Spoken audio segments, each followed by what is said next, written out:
If the person's doing the vision board and they're saying, when I get my new car, I get my new house, I get my new relationship, then I'm going to feel so great.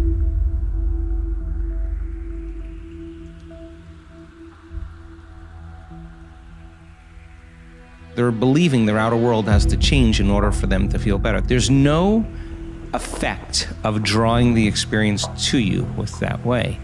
So the person has to use those tools to get them into the emotional state for them to feel like it's already happened. Now think about this.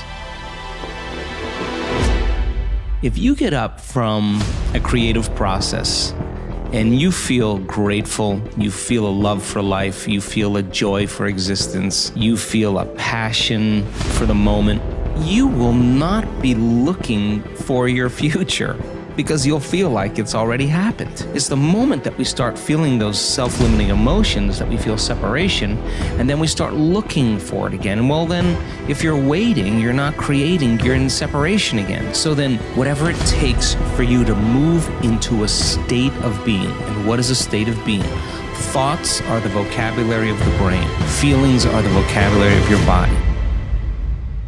How you think and how you feel creates your state of being. So then if you wake up in the morning and you come back to your senses with a clean slate and you say, I don't feel anything, and you say, well, let me start thinking about all the problems in my life. Well, all those problems are connected to different people or different objects or things at different times and places. The moment you remember your problems, a memory is a record of the past. You're thinking in the past. Every one of those problems has an emotion associated with it. So all of a sudden you start feeling unhappy, you start feeling bitter, you start feeling frustrated. So now your body's in the past. So then most people then create a state of being that's connected to their past. And if they're in the familiar past, then they are going to crave the predictable future and they're going to fall back into routine. We want people then to get very clear on that vision of their future, however they do it, and begin to combine that clear intention with an elevated emotion.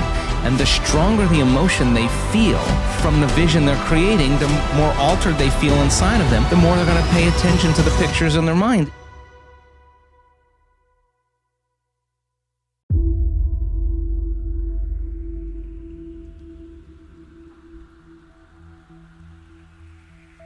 Now they're remembering their future, and biologically, it's exactly the same as remembering your past. In fact, if you're not being defined by a vision in the future, it means you're making your past more real than your future, because that feeling is going to drive your behaviors.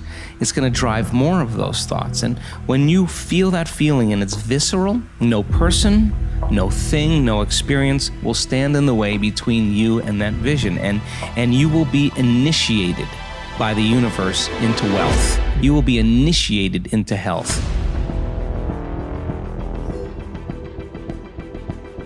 All those people that have healed themselves of all those different health conditions, they are so humble and so happy, and they feel so great that they would never trade this feeling because of what you thought of them. They've left that program behind a long time ago.